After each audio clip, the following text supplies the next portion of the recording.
Muhammad, he got it from the Christians, the Antichrist.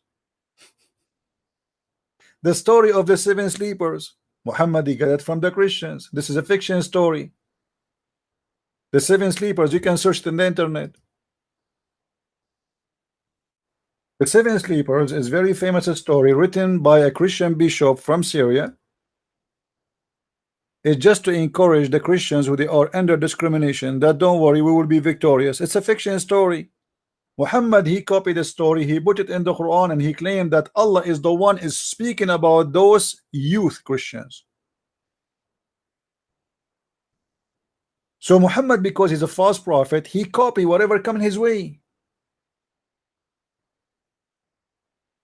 It doesn't matter what is in the way. Muhammad, he chose it. The story of Sulaiman, the story of Luqman, the story of Moses going in the fountain of youth, the story of Al-Khidr who drank from the fountain of youth and he will never die. This is why he always green. Actually, Al-Khidr mean Mr. Green. Why he is Mr. Green? Because he drank from the fountain of youth. When Muhammad get those stories, all of them they are copy. If you go and read the story of this the seven sleepers, you will see how much similar, except that Muhammad and the Muslims, they thought the word kali'ahum is kalbahum. So the Quran says, and they have a dog with them. The fact it says kali'ahum, not kalbahum. Even in many Islamic interpretation, they say it is not kalbahum, but there is an error in the scribe, which means when they wrote the Quran, instead of writing kali'ahum as it is in the Christian story, they said kalbahum, because all of us we knew that in Islam the dog is dirty. So what Allah saying, that a dog with those Christians? It was an angel who is called kali'ahum, which means their provider. If you go, just to give you more examples of Muhammad copying from the Jews and copying from fairy tales around him, not necessarily just the Jews, everybody. Let us see.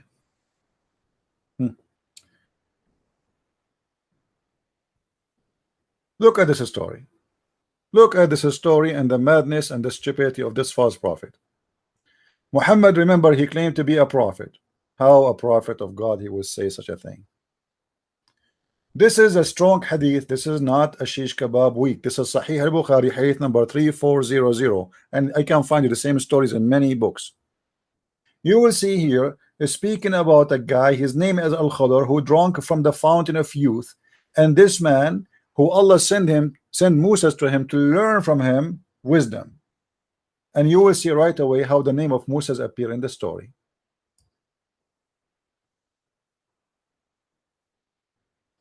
Moses thought that he is the most person who knows about what? About the teaching of Allah. A person asked him, are you the most knowledgeable? He said yes. Allah said to Moses, no, you are not the most learned.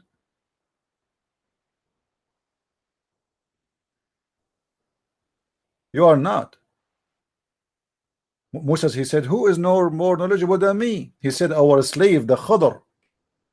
He is more learned than you. Moses, he said, how I can meet him?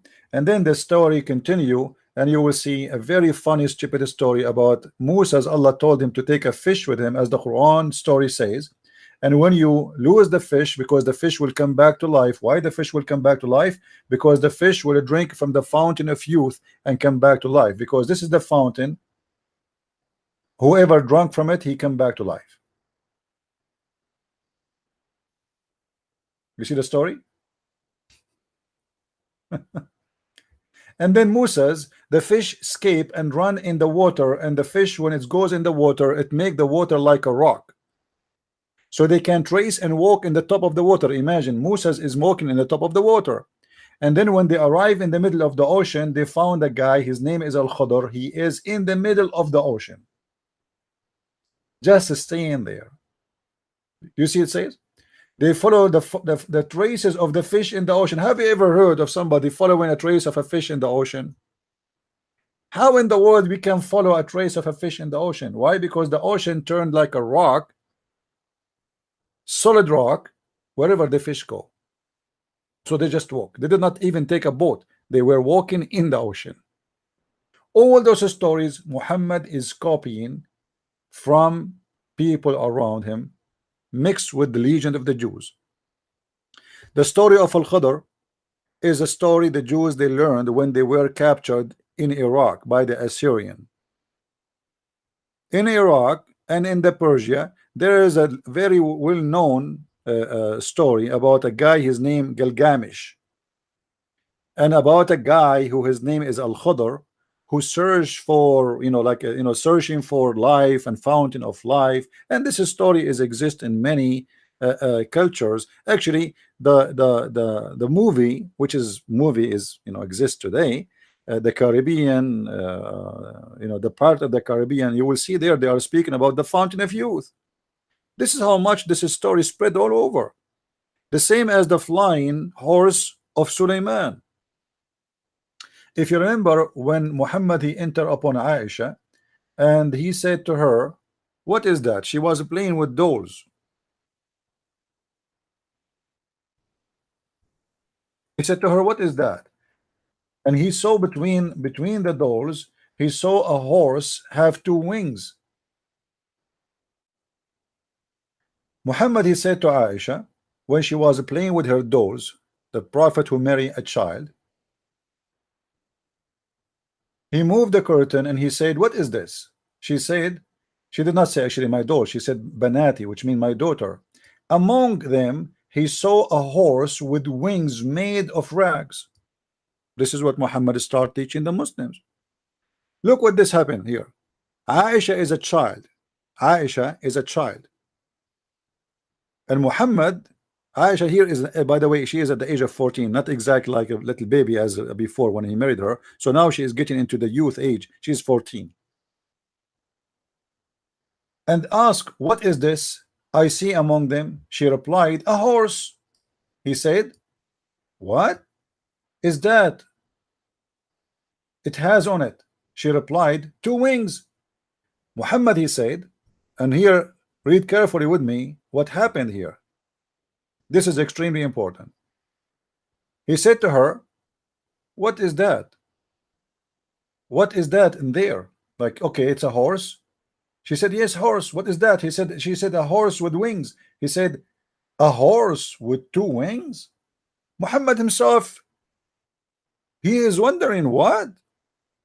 She replied, haven't you heard that Solomon had a horses with wings? And Muhammad, in the moment, he laughed until his teeth came out. He found it funny and stupid, but later Muhammad he adopted the story. And he told the story. And this is where he learned the story from a child. The child Aisha, she learned from the Jews that Suleiman, he have, obviously she play with the Jewish children. That Suleiman, he have a flying horse, have wings. He copied the story. He told the story. He spread the story. That's what Islam is about.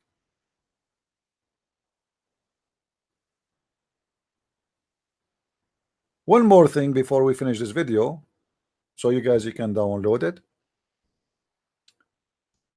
Muhammad was praying in a funeral.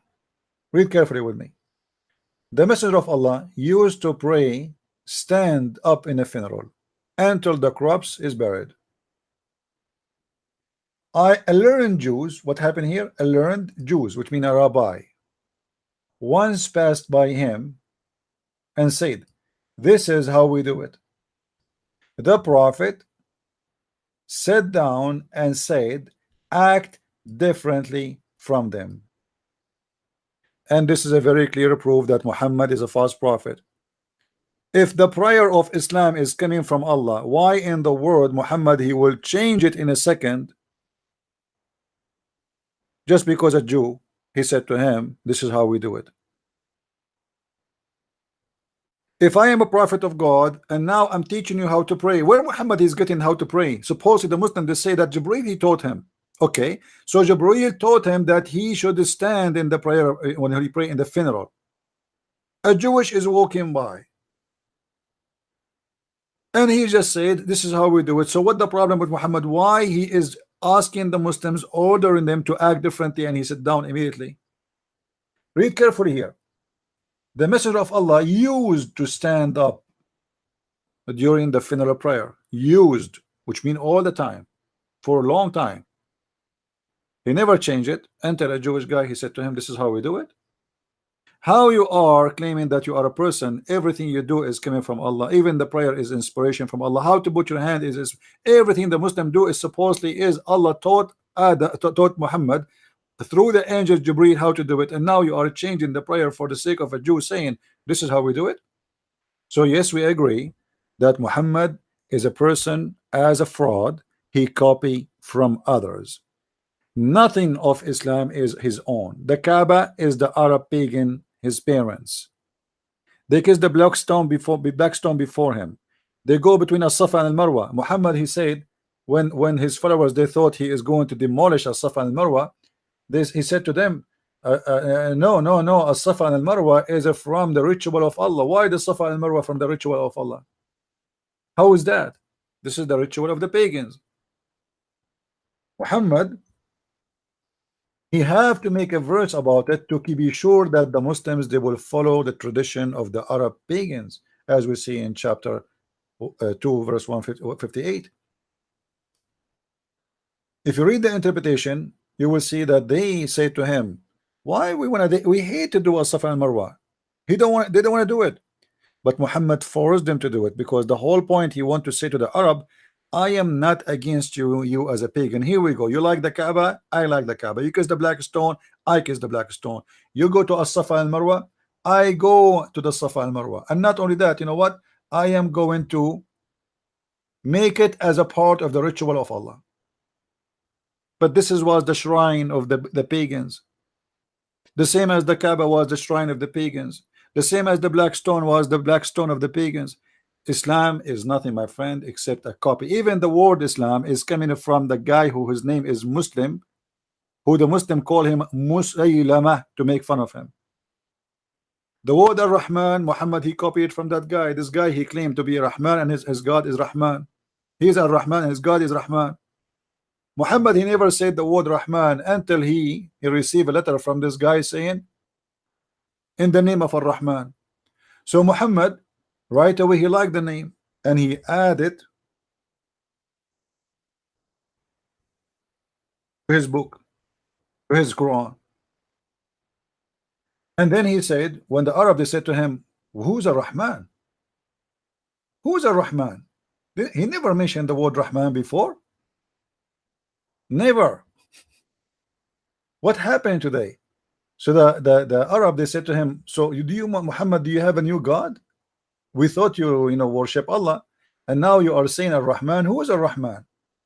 Is that Rahman al-Yamama? Even they mentioned to him that this is the Rahman of al-Yamama. The only Rahman we know is the guy who his name is Musaylama. The Muslim, they call him Musaylama Muslim, and he is Rahman al-Yamama. So look what Muhammad, he said to them as an answer in the Quran, chapter 17 verse 110.